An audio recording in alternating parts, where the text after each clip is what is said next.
तामुलपुर जिल्ला बाथौ गौथुमनि बानजायनायाव 30 साननि दोरोङारि हारिमु मावबादाखौ फोजोबबाय।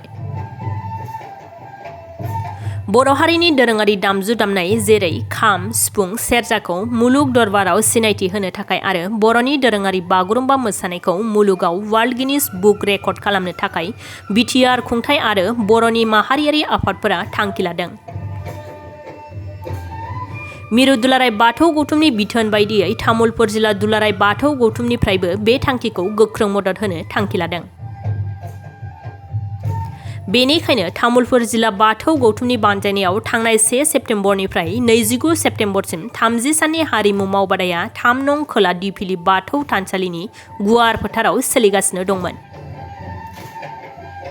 बे हारिमु मावबादाखौ मैया फोजोबनाय जाबाय। बे मावबादा फोजोबनाय हाबाफारिजोंनो लोब्बा लाखिनानै खुंगा सेथि जर'खा धोरोमारि सावरायमेल हाबाफारिबो लानाय जायो। हाबाफारि बायदियै फुंबिलिनि समाव फुंबिलिनि आरज, हारिमुनि मावबादा, सोलोंसाफोरनि मोसानाय, खाम, सिफुं आरो सेरजा दामनानै दिन्थिफुंनाय बे दिन्थिफुंनाय हाबाफारिखौ बेखेवना होयो तामुलपुर जिल्लानि समाज सिबियारि मिलन बर'आ। आरो बे फोजोबनाय मावबादानि हाबाफारियाव दुलाराय बाथौ गौथुमनि गाहाय नेहाथारि गणेश दैमारि, लोगो आफादगिरि मोनाराम बर' आरो दुलाराय बाथौ गौथुमनि माइनाव आफादनि नेहाथारि सांग्रिलि बर' बाहागो लायो। बे सावरायमेलखौ बेखेवना होयो दुलाराय बाथौ गौथुमनि बारग' बिबानगिरि गणेशर बर'आ। सावरायमेलाव बाहागो लायो आसाम आयेन आफादनि बुंथिगिरि बिश्वजित दैमारि बिथाङा बाहागो लानानै बाथौ धोरोमखौ माबायदियै सिबिनांगौ बेनि सायाव बिबुंथि लाखियो। मख'नो नांगौदि बे हारिमु मावबादायाव खाम, सिफुं, सेरजा आरो दोरोङारि मोसानायनि फोरोंथाय होनाय जादों। बे दोरोङारि मोसानाय मावबादायाव सा 300नि बांसिन मोसाखावरि दामजु दामगिरिफोरा बाहागो लादों आरो बिथां मोसाखावरि आरो दामजु दामगिरिफोरनो गांसे गांसे मान बिलाइ होनाय जायो। तामुलपुर जिल्ला दुलाराय बाथौ गौथुमनि बानजायनायाव 30 साननि जि हारिमु मावबादा लानाय जादोंमोन, बे हारिमु मावबादाया दिनै फैयै फैयै दिनै जोबथि सानाव आगान सुरबाय।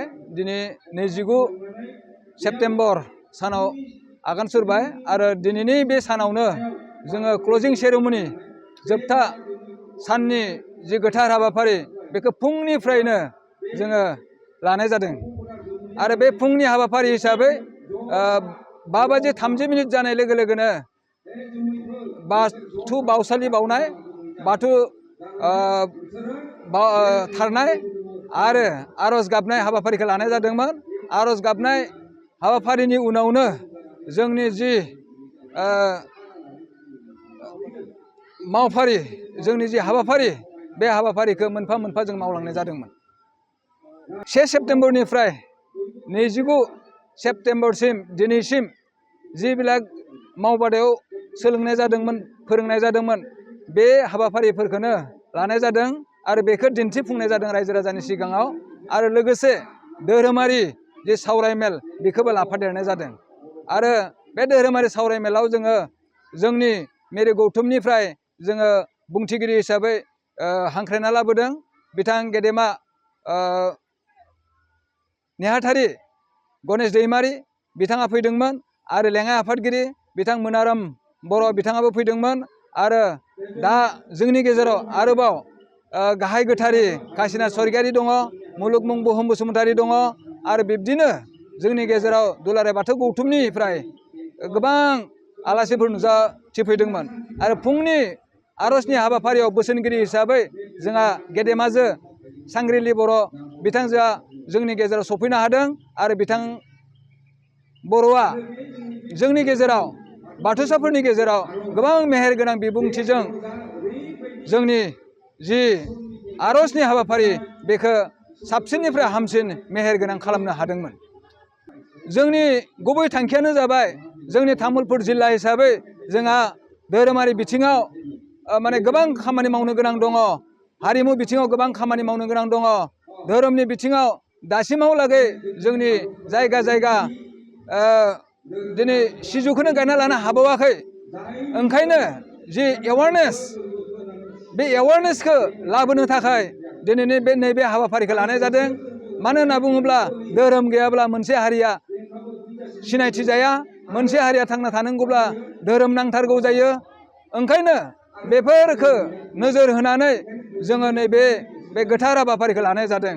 आरो लोगोसे नैबे हाबाफारियाव जोङो जोंनि बिटिआरनि मानव गेदेर चिफ बिथां गेदेमाखौबो जोङो हांख्रायदोंमोन। बिथाङाबो खोथा होदोंमोन, नाथाय एंगारनो हायै जाहोनाव बिथाङा जोंनि गेजेराव सफैस्लाबनो हायाखै। थेवबो बिथांनिफ्राय मोनथिना मोन्दों, बिथाङा सम मोननाय लोगो लोगोनो, खाबु मोननाय लोगो लोगोनो, सम गैयैनि गेजेरावब्लाबो बिथाङा सफैथारनायनि थाखाय जोंनो खोथा होदों।